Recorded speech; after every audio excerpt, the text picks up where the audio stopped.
அதனால் யாருக்கும் இல்லாத ஒரு ஒரு கூட்டத்தை பார்க்கும்போது எல்லாருக்குமே டோட்டலாக விஜய் அடிக்கிறாங்க.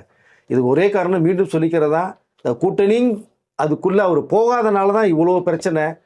போயிருந்தாருன்னா மீண்டும் சொல்கிறேன், ஒரு மன்னர் நாற்காலியை போட்டு உட்கார வச்சு அழகு பார்த்துருப்பாங்க எல்லா கட்சியிலுமே. கூட்டணி கட்சிகள் தனி மெஜாரிட்டியோட வரதுக்கான வாய்ப்புகள் நிறையா இருந்திருக்கும். ஆனால் அது தேவையில்லை. என்னுடைய நோக்கம் வேற.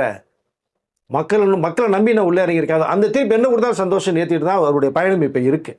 ஸோ அதனால் எல்லாருடைய பார்வையும் விஜய் விஜய் விஜய். அதனால தான் எல்லா பக்கமும் அடிக்கிறாங்க, சுற்றி சுற்றி அடிக்கிறது காரணமே அதுதான்.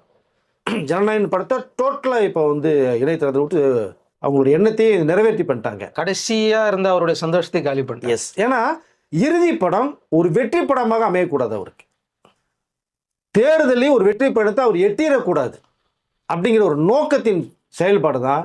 இந்த படத்தை ரிலீஸ் பண்ணிட்டா தியேட்டரில் வந்தால் அந்த வெற்றி கிடைக்காது, வசூல் சாதனை மிகப்பெரிய உள்ள அமையும் இந்த படத்துக்கு, அதையும் தடுத்து நிறுத்தணும்.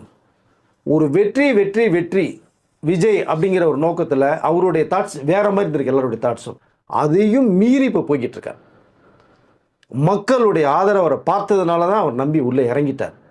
அவருடைய நம்பிக்கையை மக்கள் காப்பாற்றுவார்கள், ரசிகர்கள் காப்பாற்றுவார்கள், தொண்டர்கள் காப்பாற்றுவார்கள் தான் நான் சொல்லிக்கல விரும்புகிறேன்.